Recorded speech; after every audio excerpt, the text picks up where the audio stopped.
લખતર ખાતે સંત શ્રી વેલનાથ બાપુની જન્મ જયંતિ નિમિત્તે ભવ્ય શોભાયાત્રાનું કરાયું આયોજન. લખતર ખાતે સંત શ્રી વેલનાથ બાપુની જન્મ જયંતિની ભવ્ય શોભાયાત્રાનું કરાયું આયોજન. લખતર ખાતે આજરોજ અષાઢી બીજના દિવસે સમસ્ત લખતર તાલુકા ઠાકોર સમાજ તથા ઠાકોર યુવા સંગઠન ટીમ દ્વારા સંત શિરોમણી શ્રી વેલનાથ બાપુના જન્મ જયંતિની ઉજવણી કરવામાં આવી.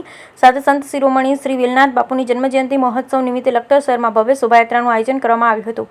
શોભાયાત્રા દરમિયાન ઠાકોર સમાજના યુવાનો તથા મહિલાઓ દ્વારા રાસ ગરબાનું આયોજન કરાયું હતું. જે શોભાયાત્રા શહેરના કેન્ટીન પરાથી પ્રસ્થાન થઈ શહેરના મફતિયાપરા, ભૈરવપરા, બસ સ્ટેન્ડ, શાક માર્કેટ, ગાંધી ચોક, મેઇન બજાર થઈ લખતર મોક્ષ ધામમાં આવેલ વેલનાથ બાપુની પ્રતિમા ખાતે પહોંચી સંત શ્રી વેલનાથ બાપુની પ્રતિમાનું પૂજન અર્ચન કરી શોભાયાત્રાનું સમાપન કરવામાં આવ્યું. જેમાં મોટી સંખ્યામાં સમાજના આગેવાનો, વડીલો, યુવાનો તેમજ મહિલાઓ બડી સંખ્યામાં જોડાઈ અને ધામધૂમપૂર્વક વેલનાથ બાપુની જન્મજયંતિ મહોત્સવની ઉજવણી કરવામાં આવી. Bureau report Jayendrasinh Zala, Lakhtar.